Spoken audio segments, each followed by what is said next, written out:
Pekanbaru, Kota Berdua. Apa kabar semuanya? Semoga sehat dan berbahagia. Assalamualaikum warahmatullahi wabarakatuh.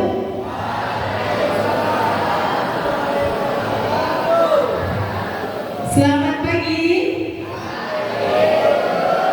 Semangat pagi. Pagi luar biasa. Tetap semangat. Oke, Ibu ulangi sekali lagi. Semangat pagi.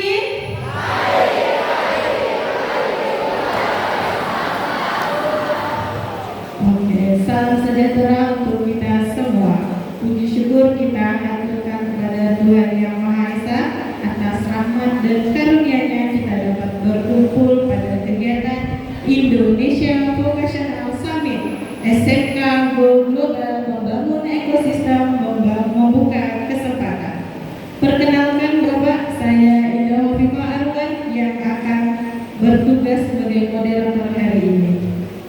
Hadirin yang berbahagia, di era globalisasi ini, lulusan SMK tidak hanya dituntut memiliki kompetensi yang unggul, tetapi juga harus mampu bersaing di tingkat nasional bahkan internasional. Oleh karena itu, melalui kegiatan ini kita akan memperoleh wawasan mengenai kondisi dunia kerja, peluang karir, serta strategi mempersiapkan diri agar mampu menjadi sumber daya manusia yang kompeten, berkarakter, dan siap menghadapi tantangan global. Suatu kebanggaan bagi kita semua karena pada kesempatan ini telah hadir bersama kita narasumber yang memiliki pengalaman panjang di bidang pemerintahan, kebijakan publik, dan pemberdayaan masyarakat. Beliau adalah Dr. Ahmad Maulani MSI yang saat ini menjabat sebagai staf khusus Menteri Koordinator Bidang Pemberdayaan Masyarakat Republik Indonesia. Selain mengemban amanah tersebut, beliau juga aktif sebagai dosen program Pasca Sarjana Fakultas Ilmu Sosial dan Ilmu Politik Universitas Wahid Hasyim Semarang.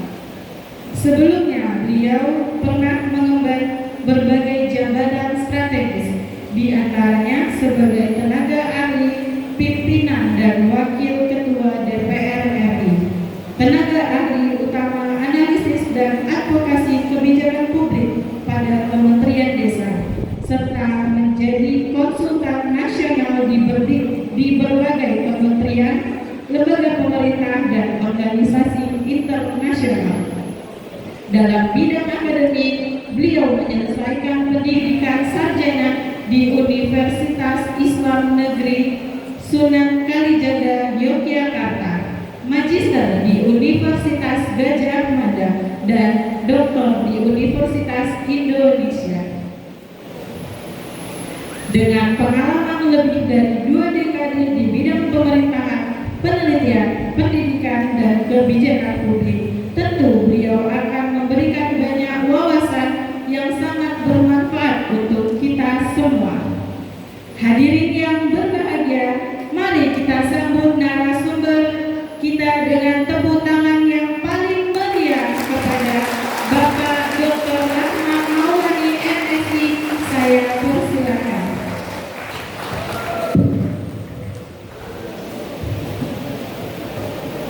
Silakan Bapak. Assalamualaikum warahmatullahi wabarakatuh.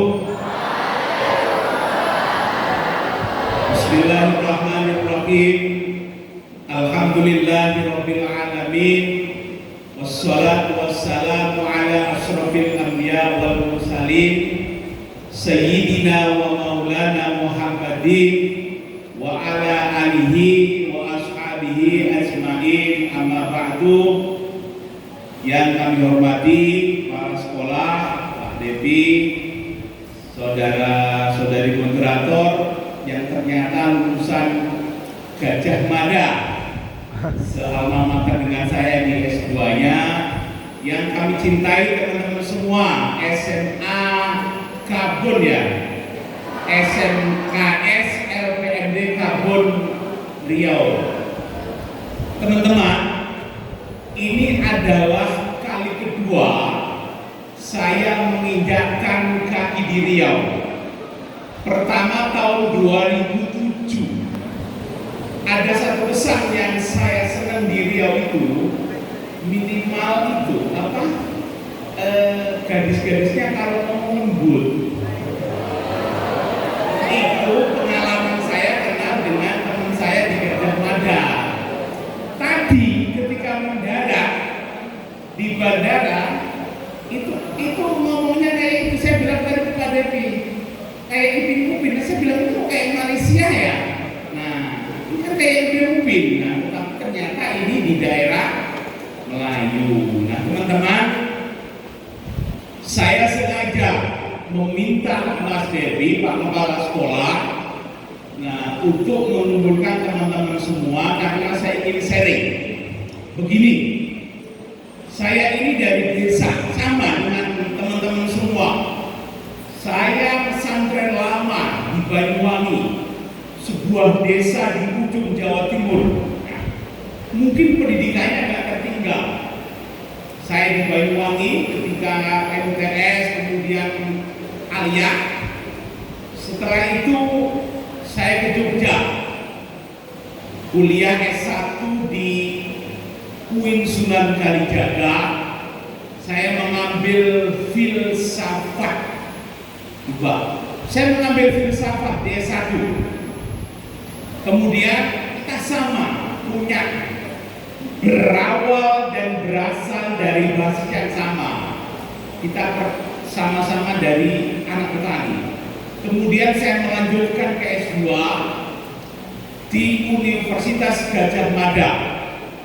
Pakai beasiswa full, sebulan masih digaji. Kemudian melanjutkan S3 di Universitas Indonesia. Sama, pakai beasiswa sebulan full digaji dengan seluruh kebutuhannya. Saya kalau S1 saya mengambil filsafat, saya S2 dan S3 mengambil Fakultas Ilmu Sosial dan Ilmu Politik. Nah, apa teman-teman yang ingin saya katakan begini?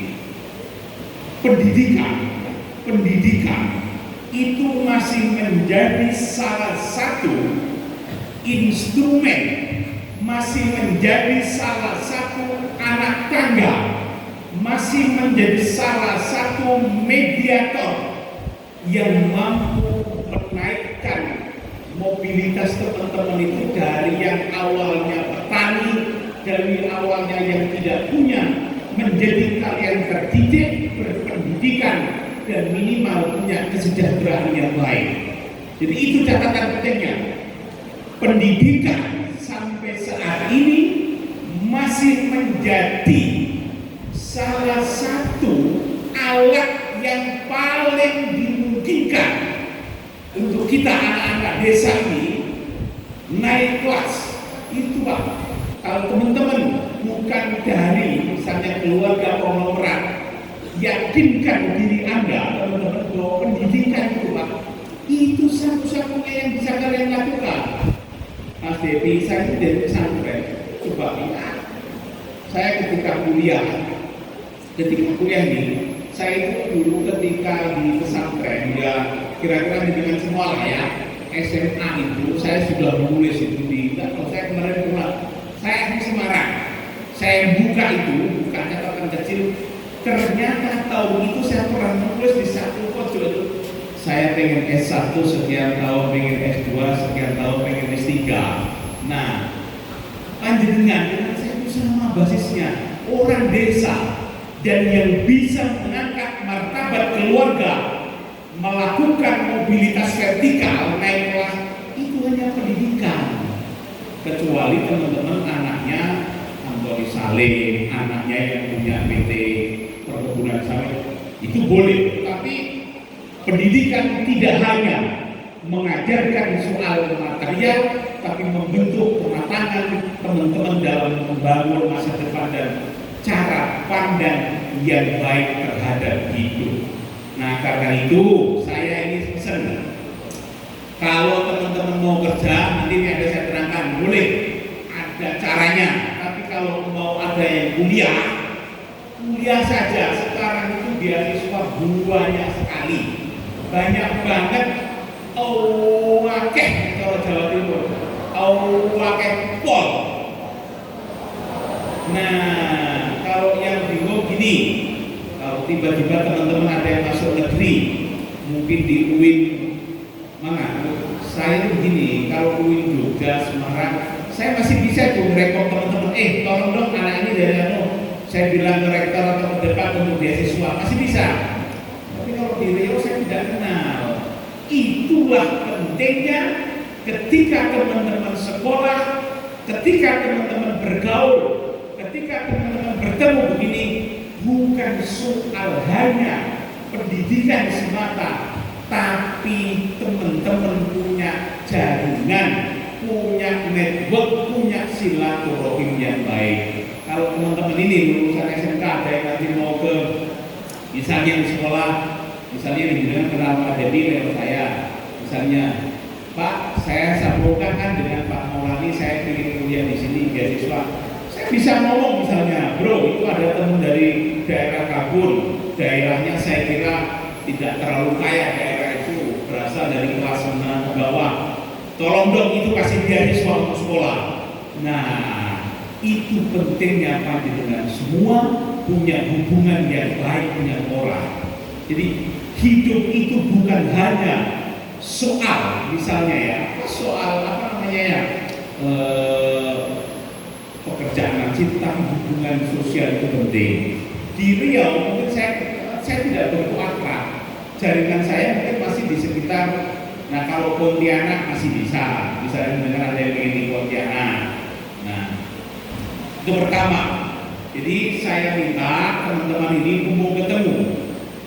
Ya saya itu pernah lama di staf ahli pimpinan DPR RI. Saya di kementerian, semua berasal dari sama. Saya dari teman-teman semua di Aliyah yang miskin lah di Banyuwangi sama saja.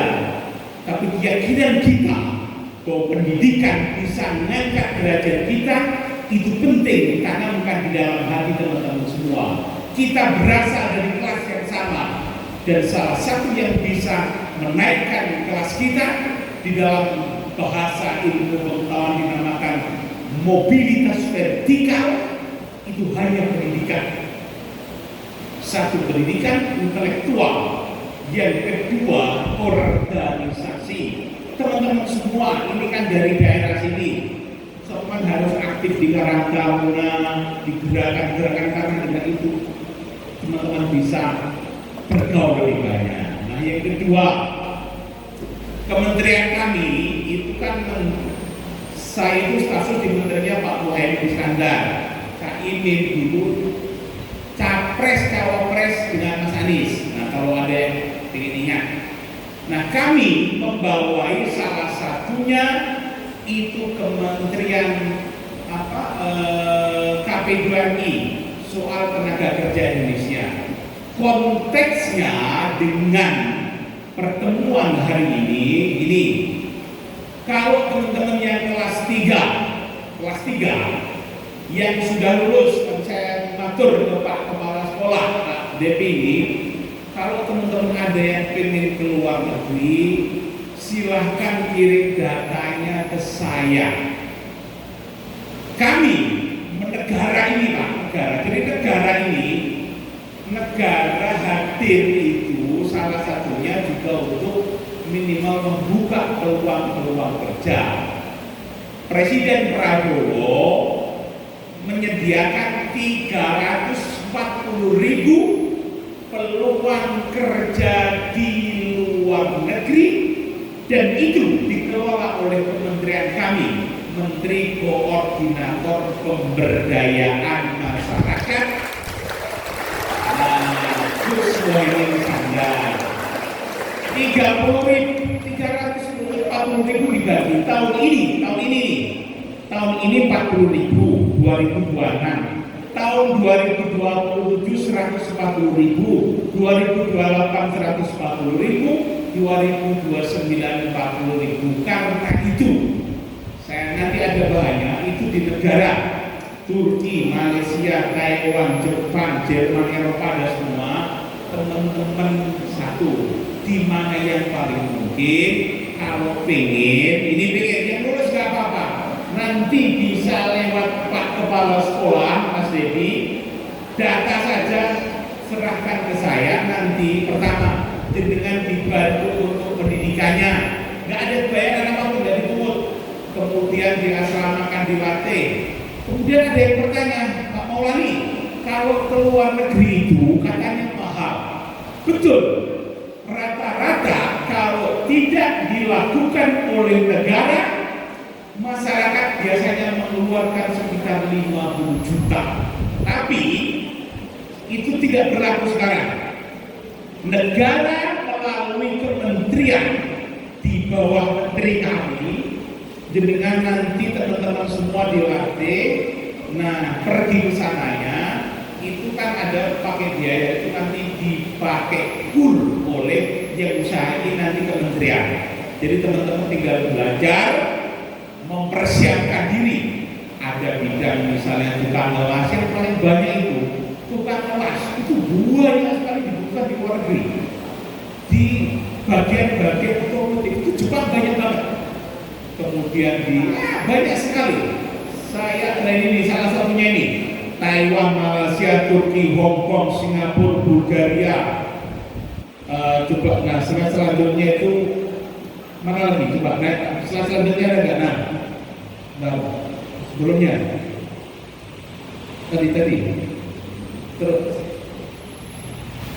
terus, nah ini loh setelahnya. Terusnya ada nggak? Nah, itulah ada sekitar 10 negara. Itu peluangnya besar.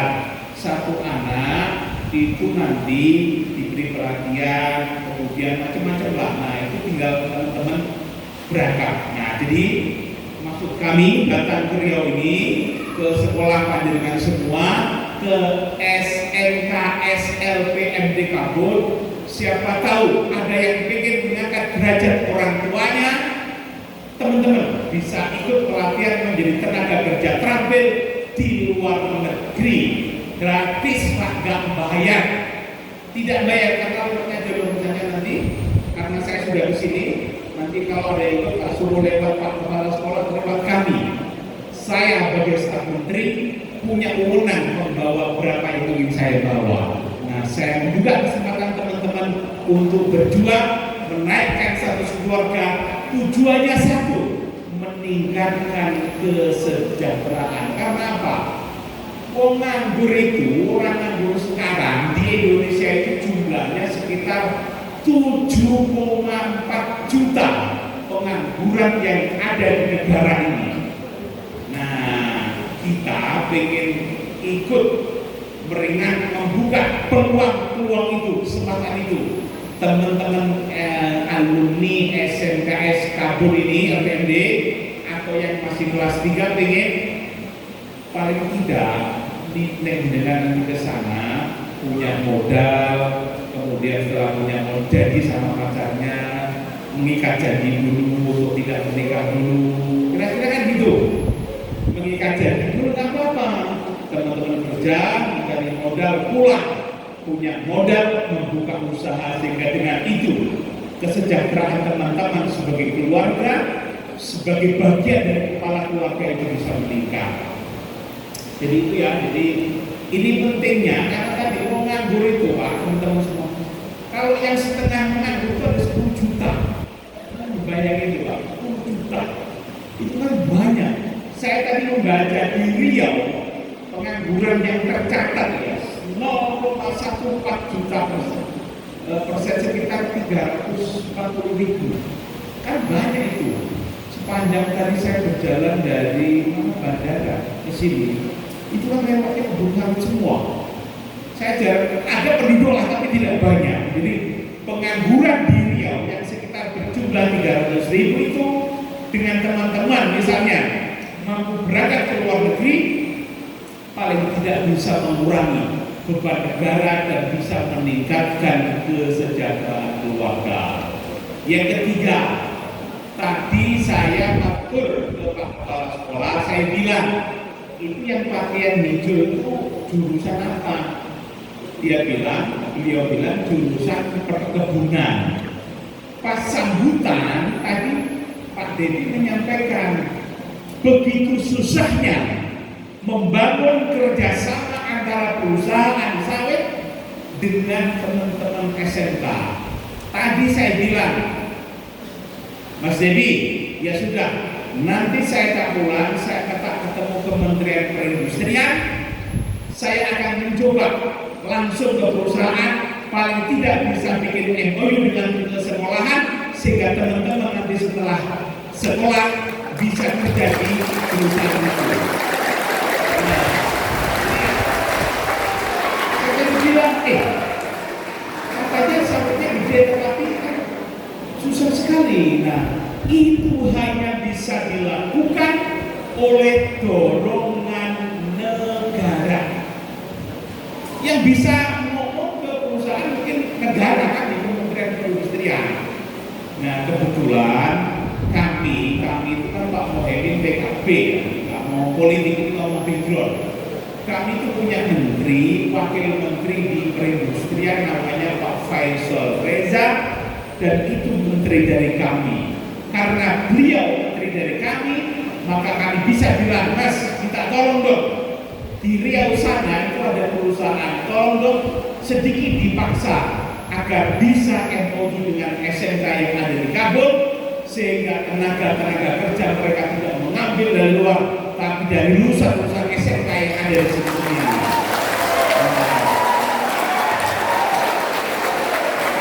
Nah, teman-teman, karena itu teman-teman kelas 3, teman-teman sudah punya KTP belum kelas 3? Begini, kalau teman-teman ada perhelatan politik, kawan-kawan tidak boleh ya antipati dengan politik, tidak boleh. Karena seluruh dimensi kehidupan kita itu terkait juga dengan politik. Misalnya nih, tadi SMK ini merasa kesulitan untuk bernegosiasi dengan perusahaan yang bisa menjebol ketentuan itu hanya jalur-jalur politik dan pemerintahan. Itu pentingnya politik itu diisi orang-orang yang punya kapasitas, orang-orang yang punya keberpihakan terhadap masyarakat, dan yang terakhir orang-orang yang punya visi tentang pemberdayaan. Karena itu teman-teman, kalau yang mau kerja nanti monggo kerja boleh. Saya tadi ini membuka peluang untuk SMK global, silakan nanti datanya dikumpulkan lewat kami. Yang kedua, kami akan mencoba membuka pintu agar mereka perusahaan itu bisa kerjasama dengan SMK di sini. Yang ketiga, kalau yang pengen kuliah, monggo kuliah. Dengan itu paling tidak teman-teman juga bisa kerja, pasti meningkatkan pendapatan yang kuliah, bisa mendapatkan pendidikan yang memadai, sehingga dengan itu bisa merubah nasib kita semua. Saya, Pak Devi sama saja, lulusan pesantren, lulusan SMK aliyah yang di desa. Nah, yang bisa membuat kami sedikit punya naik kelas ya kan tadi, pertemanan. Jangan pernah meremehkan arti sebuah pertemanan dan arti sebuah jaringan, karena bisa jadi teman-teman di sekolah tidak begitu pinter, mungkin ada yang dianggap temannya bodoh, tapi mereka bergaulnya luas, attitude-nya bagus, itu mungkin yang bisa menjadi pembuka jalan-jalan rezeki kita semua. Teman-teman, saya kira itu saya ingin menyampaikan. Nanti singkat saja, kalau singkatnya di sini itu gini, paparan yang saya bawa itu intinya satu, pengangguran itu kan banyak sekali, ada 7 juta. Itu hanya bisa dilakukan oleh negara, misalnya ingin membuka kesempatan kerja. Dalam konteks ini, SMK Global menjadi salah satu program prioritas negara presiden untuk membuka kesempatan kerja. Ada sekitar 19 negara tujuan. Ya tadi ada, paling banyak itu Jepang, Malaysia, Jepang, Turki, Singapura, Jerman, Hongkong, Taiwan, Bulgaria, macam-macam. Nah, silakan yang berminat mulai nanti menata diri. Nah, dengan itu teman-teman minimal punya bayangan tentang masa depan dan punya optimisme. Itu sebuah yang penting sekali. Nah, terakhir sekali, saya tidak tahu di daerah ini teman-teman mumpung masih muda, dengan punya HP semua, manfaatkan HP itu dengan baik. Semua sekarang ada di genggaman ya. Semua sekarang ada di genggaman. Nah, salah satu kemampuan kita adalah karena teman-teman kalau mampu memanfaatkan teknologi dengan baik. Saya kira demikian yang bisa saya sampaikan. Nanti barangkali ada satu dua yang pengen tanya atau pengen curhat apapun, nanti kita bisa ngobrol. Demikian, wassalamualaikum warahmatullahi wabarakatuh.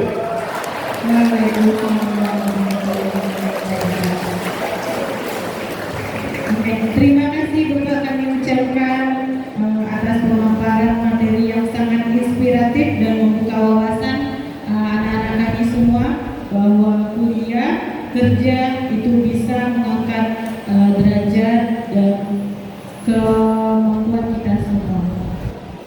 Baik, selanjutnya adalah sesi tanya jawab diperuntukkan untuk siswa-siswi kami yang ingin bertanya langsung ke Bapak narasumber kita, Dr. Ahmad Maulani, dipersilakan. Oke, sudah ada yang mengangkat tangan, boleh panitia memberikan mikrofonnya. Situ saja. Di situ saja mau. Nanti mic-nya ke situ. Silakan perkenalkan nama dan kelasnya.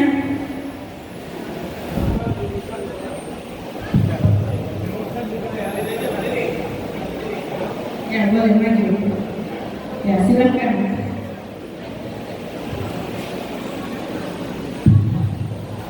Perkenalkan Pak, nama saya Tegar Adiansa, kelas 12 ATPB. Saya ingin bertanya dengan program SMK Go Global,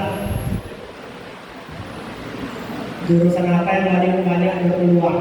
Sekian, terima kasih. Oke, pertanyaannya Pak, dalam program SMK Go Global ini kira-kira kompetensi apa yang paling banyak dibutuhkan? Selanjutnya, apakah ada lagi yang ingin bertanya kepada anak kami? Oke, silakan dari jurusan akuntansi.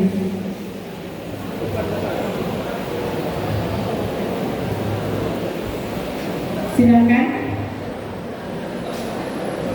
Perkenalkan, nama saya Delima dari kelas 12 akuntansi.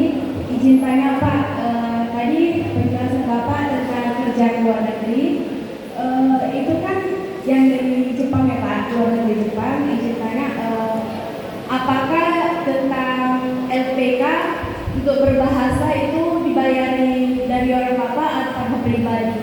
Sekian dari saya, terima kasih Pak. Oke, terima kasih. Mungkin ada satu lagi tadi, Pak Rewi dari 12 akuntansi. Silakan.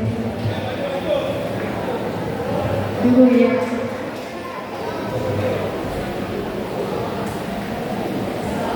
Oke, satu-satu ya. Silakan Pak Rewi. Oke, baik. Sebelumnya, selamat pagi. Ya, nggak apa-apa, berdiri aja di sini. Rehan, maju. Ya.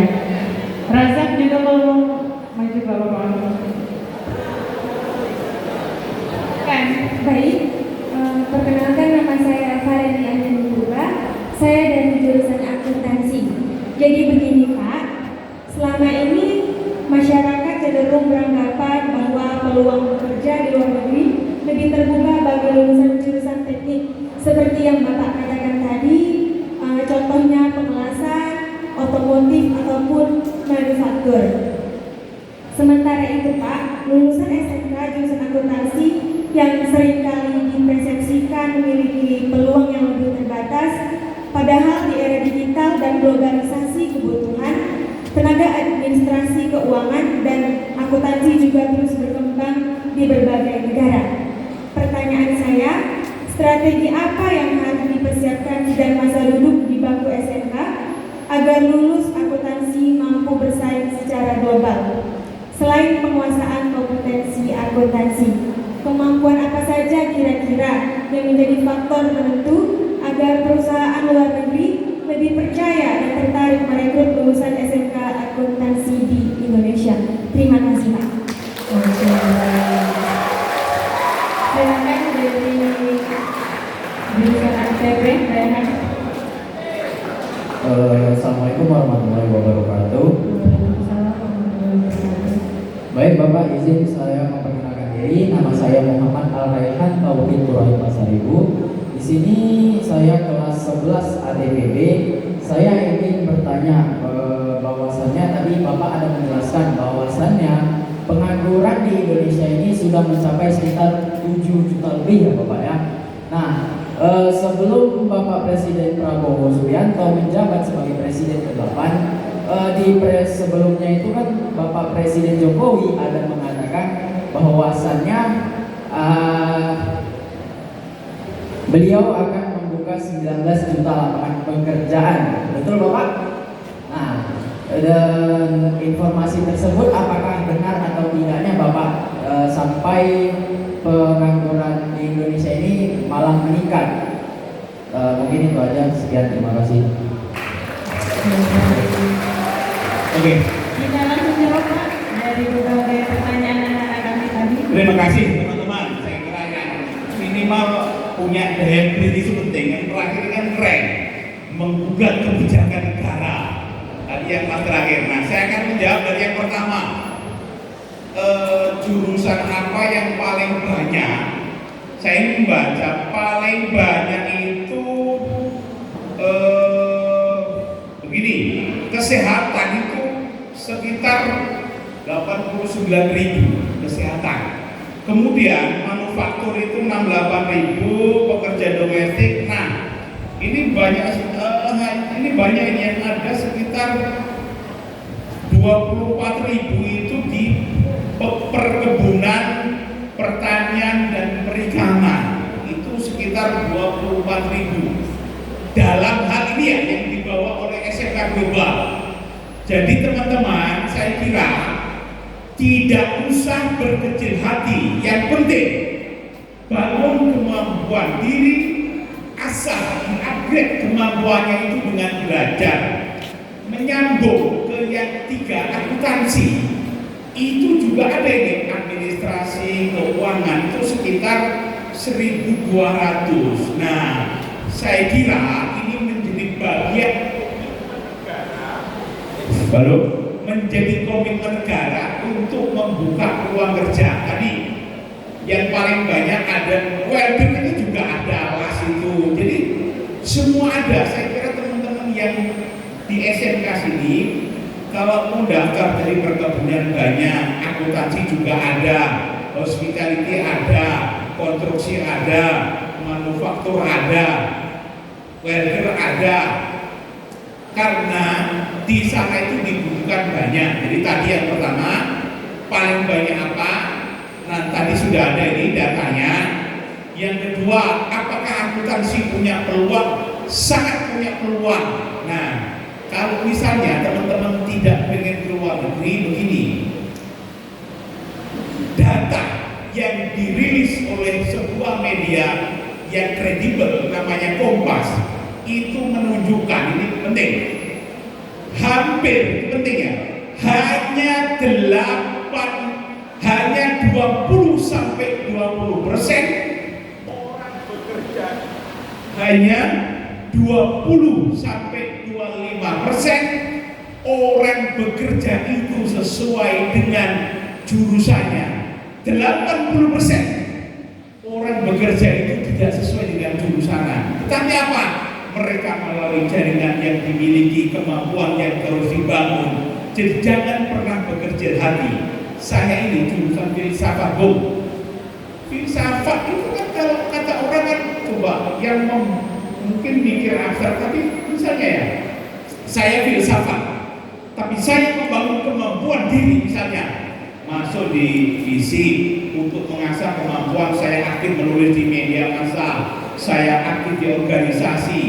Bisa juga lah orang desa jurusan filsafat, kemudian S2 S3 fisik, kemudian saya akan berkiprah di pemerintahan sebagai staf ahli di pimpinan DPR, kementerian.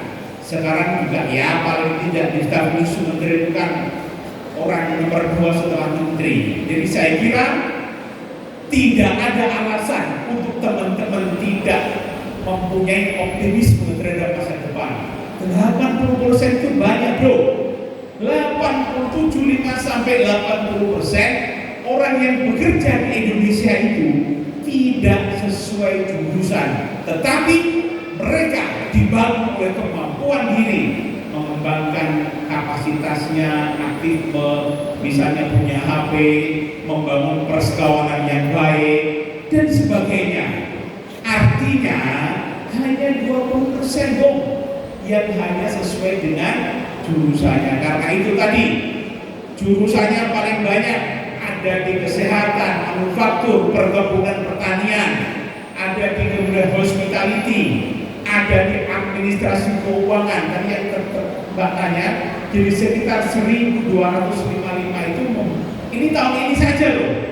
Nah artinya kalau masih ada 2027, masih ada 2028, masih ada 2029, teman-teman masih bisa mempersiapkan diri. Pertanyaan lanjutan, apakah bayar tadi? Tidak bayar. Program SMK Global menggratiskan, dibiayai oleh negara pakai APBN ya. Dengan dilatih bahasanya, bahasa paling penting itu bahasa.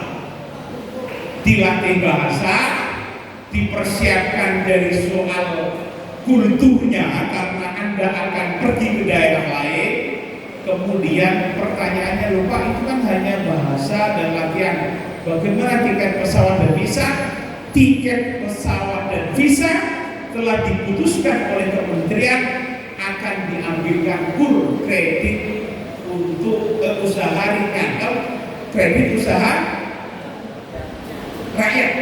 Pokoknya dipijamin, jadi jenengan di sana gajinya dipotong. Kur itu kan rendah, jadi selama ini yang menjadi momok, yang menjadi menghantui kan mengeluarkan biaya sekitar 30 juta, 40 juta, 50 juta, bahkan sampai 60. Nah, era ini Pak Muhaimin Iskandar memberitahukan ke menteri-menteri, anak-anak tidak boleh mengeluarkan biaya, kita yang usahain. Nah, akhirnya dibiayai oleh negara, nanti teman-teman mencicil dengan pendapatan di luar negeri itu. Yang dicicil hanya itu ya, hanya tiket pesawat. Kalau biaya pendidikan gratis, itu sudah ada negara. Disediakan tahun ini 1,6 triliun. Kuat ya Pak, 1,6 triliun untuk program SMK Global tahun 2026. Nanti 2027 sekitar 2, berapa triliun, karena lebih banyak. Jadi saya akan mengakhiri sesi kali ini dengan memberikan satu penegasan bahwa teman-teman tidak perlu minder dengan keadaan ini. Teman-teman sama dengan kita, berangkat dari kultur yang sama, dari masyarakat yang sama, dan negara memang tugasnya negara adalah menyediakan lapangan kerja. Terakhir sekali, pertanyaannya adalah, memang setiap pasangan calon presiden dan wakil presiden itu punya misinya. Nah, misi itu dulu kan 19 juta lapangan kerja. Nah, tentu itu tidak bisa langsung kalau dalam bahasa bin salami. Nah, bagian SMK global ini menjadi bagian ikhtiar untuk memenuhi janji 19 juta itu. Nah, pelan-pelan dikurangi. Misalnya di tahun ini sekitar 340.000, 300.000 banyak loh. Nah, jadi memang saya kira dulu nggak tahu Jokowi atau siapa yang pernah menjadi 19 juta lama kerja ya.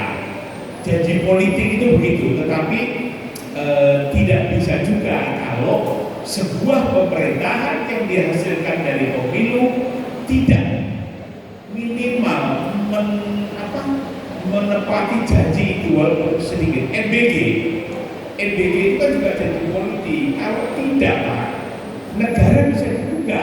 Calon itu, misalnya ini Prabowo, tiba-tiba tidak ada NBG, dia bisa dibuka juga. Itu teman-teman ya. Saya kira cukup, sudah jam 11. Silakan. Pertama, Anda harus mulai semangat bangun jaringan pertemanan yang luas. Di dalam bahasa agama itu yang disebut dengan silaturahmi. Ada agama itu namanya silaturahmi. Nanti atur kepala sekolah dikolek saja. Mungkin ada yang pikir yang sudah lulus dikolek. Teman-teman yang punya adik yang sudah lulus dibilangi. Jadi teman-teman itu bisa naik kelas bersama-sama. Mudah-mudahan ada manfaatnya. Demikian, kurang lebihnya mohon maaf. Wallahul muwaffiq ila aqwamit thoriq. Wassalamualaikum warahmatullahi wabarakatuh.